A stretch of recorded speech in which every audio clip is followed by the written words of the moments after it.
Good morning, જય શ્રી કૃષ્ણ, જય સ્વામિનારાયણ.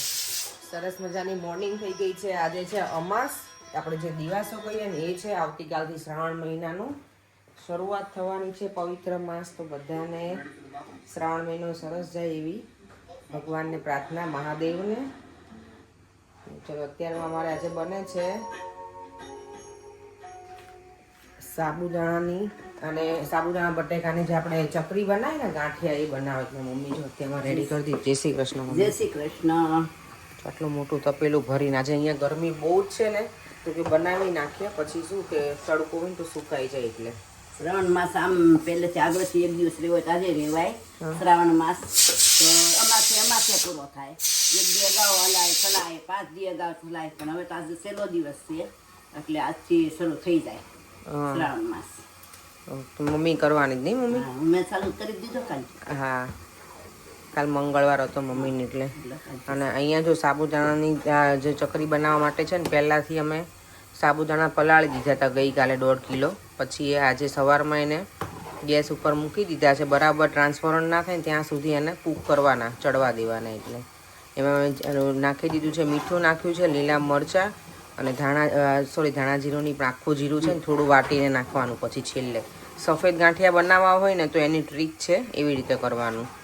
કારણ કે તમે પહેલાંથી જીરું નાખી દઈએ ને તો ગાંઠિયા મમ્મી કે પીળા થઈ જાય. એટલે કે સફેદ રાખવા હોય ને તો પછી એને જીરું છેલ્લે નાખવાનું. બધું બરાબર ઉકળી જાય પછી નાખીને થોડી વાર રહેવા દેવાનું. પણ બહુ વખત નહીં તો એકદમ પીળો કલર પકડી જાય ને. એટલે અહીંયા જો ચાય બને છે, આમાં બટેકા બફાઈ છે. 1.5 કિલો સાબુદાણા છે ને, તમે મોટા 4 બટેકા લીધા છે એટલે 750 ગ્રામ જેટલા હશે કદાચ બટેકા. અને અડધા છાલ ને બધું નીકળી જાય એટલે થોડાક ઓછા થઈ છે. આટલું બધું તપેલું સાબુદાણા ભર્યું તો બટેકા થોડાક હોય ને તો મજા આવે.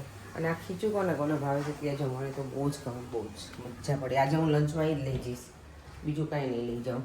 સાબુદાણાનું આ ખીચું હોય એ મને એટલું ભાવે. રાઈસ ફ્લોરનું જે ખીચું હોય એ મને એટલું ભાવે. એટલે જ્યારે એ બને ત્યારે લંચમાં હું એ જ લઈ જાઉં, બીજું કંઈ નથી લઈ જવાનું.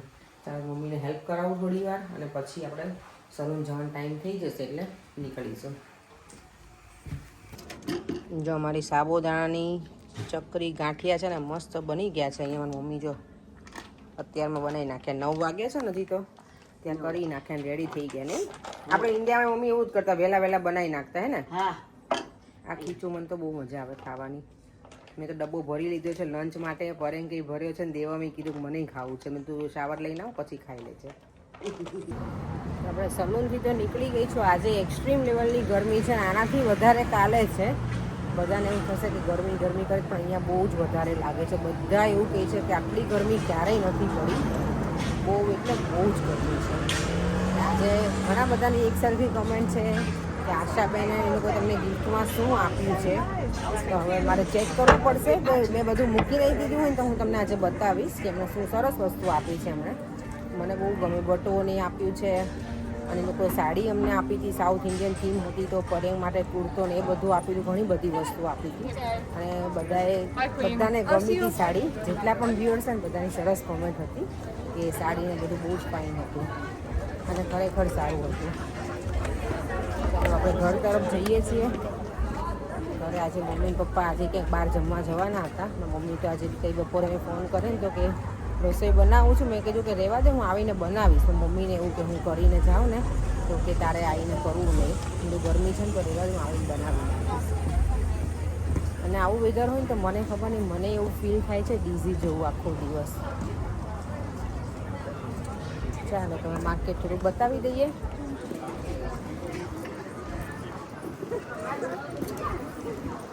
હજીથી છે ને દિવાસો છે, એટલે અમાસ જે હોય એને દિવાસો કહેવાય.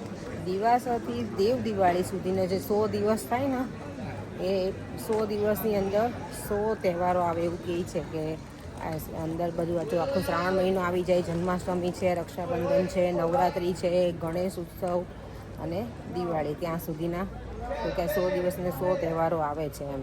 તો કે આજના દિવસથી દેવ દિવાળી સુધીના જે દિવસો છે ને એ બહુ જ સારા ગણાય. અને ખરેખર ઘણા બધા આપણે તહેવારો આવે. શ્રાવણ મહિનો હોય એટલે તો તહેવારોનો જ મહિનો કહેવાય શ્રાવણ મહિનો. એટલે બધું જ આવે એમાં. શ્રાવણ મહિનાના સોમવાર હોય ને, જન્માષ્ટમી હોય, રક્ષાબંધન હોય, એટલે હવે મજા જ છે. અને મેં પણ શ્રાવણ મહિનાનો આ વખતે કરવાની છું હું. એક ટાઈમ જમીને એવી રીતે. મારી મમ્મી મને ના પાડતી પણ મમ્મી તું છો ને એટલે કરું છું ને તો ના કરત, કારણ કે મમ્મી છે થોડી મને હેલ્પ મળી જાય. ઇવનિંગમાં મારે ડિનર એવું કરવાનું ના હોય બનાવવાનું ને એવું, એટલે કે ને તું રહીશ રહેવાશે ત્યાં સુધી રહીશું, એવું કંઈ છે નહીં. તો આજથી શરૂ કર્યું છે, જોઈએ ભગવાન ક્યાં સુધી આપણને કરાવે છે. દેવાન જો દીવાબત્તી કરે છે. અહીંયા સાબુદાણાની ચકરી આપણી સરસ સુકાઈ ગઈ છે. હજી કાલનો દિવસ રાખીશું એટલે મસ્ત થઈ જશે. કેટલી બધી બનાવી ત્યારે આટલી થઈ છે. જો અહીંયા વેફર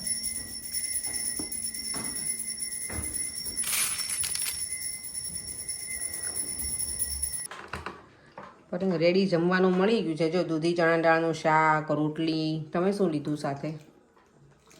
બંને શાક, કાળનું પણ છે, વાલોળનું શાક હે ને? સાસુમાં બનાવે કે અપેક્ષા બનાવે સેમ જ હોય, એવું સ્વાદ બંનેનો સેમ જ છે. સરસ. પણ હું મમ્મી પાસેથી જ શીખી હોય ને પણ એટલે એવું જ હોય ને. દેવાંગ તને કેવું લાગે બેટા શાક? નાની એ બનાવ્યું છે સારું છે.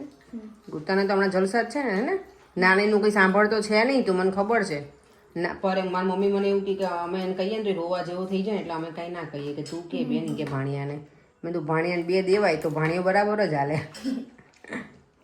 આ કામ કરીએ છીએ, સ્ટોરેજ સાફ કરવાનું પણ કામ જ નહીં કેમ ખૂટતું યાર. એ આપણા ઉપર કરવું ના કરવું એ આપણા ઉપર છે. કંટાળો આવે પણ બધું કરી નાખું. જો આ બધું મછલીઓ બહુ ઉડી રહી છે. સ્ટોરેજ ગમે એટલી વખત કરીને પાછું ગંદુ થઈ જ જાય, એટલે મારે કરવું જ પડશે. આ બીસ આમ તો જો ને તેલ નાખ્યું છે, આટલું કોણ નાખે માણસ તેલ? આમ કરો તો દેવમ જો અહીંયા. અને આજે અમારા ઘરમાં મોટું નુકસાન થઈ ગયું. અમારો મની પ્લાન્ટ છે ને આખો નીચે પડી ગયો અને ટેબલ તૂટી ગયું. નુકસાન થોડી કહેવાય, તો નુકસાન જ કહેવાય ને. જો આ ટેબલ આખું તૂટી ગયું અમારું. એને બિન જ કરો ચાલો હવે ટેબલને. અને અહીંયા મમ્મી જો કામકાજ કરે. બધા અત્યારે સુવા જતા રહ્યા છે. નીચે બેઠી હતી, કોમેન્ટ રીડ કરતી હતી. પછી મેં વિડીયોને એન્ડ કરું તો બધાની કોમેન્ટ આજે પણ સરસ જ હતી. અને કમેન્ટમાં લખ્યું છે ગિફ્ટને હું બતાવું તો હું બતાવીશ. આજે મને એવું હતું કે હું બતાવીશ, પણ મેં અલગ અલગ જગ્યાએ મૂકી દીધી છે ને, તો હવે કાલે કેમ જ્યારે ટાઈમ મળશે ને ત્યારે નીકાળીને બતાવીશ. અને બીજી હિરલ ભટ્ટ છે ને, એમની કોમેન્ટ છે કે તમે બહુ સરસ લાગતા હતા. 26-28 યર્સના હોય ને એવું લાગતું. Thank you so much. હવે એટલા વર્ષથી રહી નથી હું. અને કોઈ બીજા એવી પણ કોમેન્ટ કરી હતી કે તમે સાડીનો પલ્લું જે હોય એ આવી રીતે નહોતો રાખવાનું કે એવું. એટલે એમણે સારા વેમાં જ કીધું છે મને. પણ હું છે ને સાડીમાં એટલી બધી બહુ સરસ નથી હું પહેરવામાં, મને ફાવતી પણ નથી એટલી બધી. જ્યારે મને કોઈ કહે ને કે આવી રીતે કરો તો મેં કીધું કે સારું, એટલે મેં એવી રીતે રાખી હતી. કોઈના સજેશનથી જ મેં એવી રીતે મૂકેલી સાડી પહેરેલી હતી. તો નેક્સ્ટ ટાઈમ હવે હું થોડુંક અલગ રીતે પહેરીશ, તમે જે રીતે કહો છો ને એ રીતે. તો થેન્ક યુ સો મચ બધાને સરસ કોમેન્ટ કરવા માટે. દીપ્તિ પટેલની કોમેન્ટ છે કે માસી આજે વેફર ને બધું બનાવી આપ્યું, કે આખો દિવસ કંઈ કંઈ કર્યા રાખે. તો આમાં મમ્મીનું એવું જ કામ છે. હું એને કહું કે બેસ શાંતિથી, પણ એને બેસવું નહીં હોય તો એને કંઈક ને કંઈક એક્ટિવ રહેવું હોય. તો અને કાલે હવે આવતીકાલે કહે છે કે એને કંઈક પાલકના પાપડ બનાવવા છે, રાઈસ ફ્લોરના.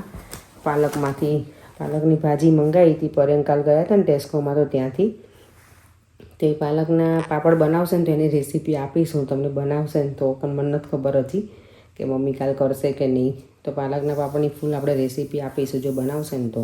કારણ કે મેં ક્યારેય નથી ખાધા કે નથી ક્યારેય મેં બનાવેલા પણ નથી જોયા. તો જોઈએ મમ્મી કેવી રીતે બનાવવાની છે. સેવ બનાવે કે પાપડ, મેં તો કીધું જે ઇઝી લાગે ને એ બનાવ. તો એ કે પાપડ બનાવવા સારું. એ તો કંઈ અત્યારે બનાવું ટ્રાય કરું? ના ના ના, અત્યારે 10 વાગે મને પૂછ્યું મમ્મી. મેં ના, કારણ કે સ્ટોરેજ રૂમ મેં સાફ કર્યો, અમુક વસ્તુ જે ભરવાની હતી મમ્મીને બધું ભરવા આપી દઉં. તમે તો હવે નથી મમ્મી કરો, હવે પછી અમે ઠાક્યા હોઈએ એટલે કે કંઈ નહીં, કાલે કરીશ. કાલે હવે જોઈએ. મમ્મી પાપડ સવારમાં હું જાગીશ ને જો બનાવતી હશે ને તો રેસીપી આપીશું. જ્યારે બનાવશે ત્યારે આઈધર પછી હું એને પૂછીને રેસીપી આપી દઈશ તમને બધાને. ચાલો હવે એ સાથે આપણે વિડીયોનો એન્ડ કરી દઈએ. ફરીથી મળીશું કાલે નવા વિડીયો સાથે. Bye bye. જય શ્રી કૃષ્ણ, જય સ્વામિનારાયણ. વિડીયો ગમ્યો હોય તો like, share and subscribe. By.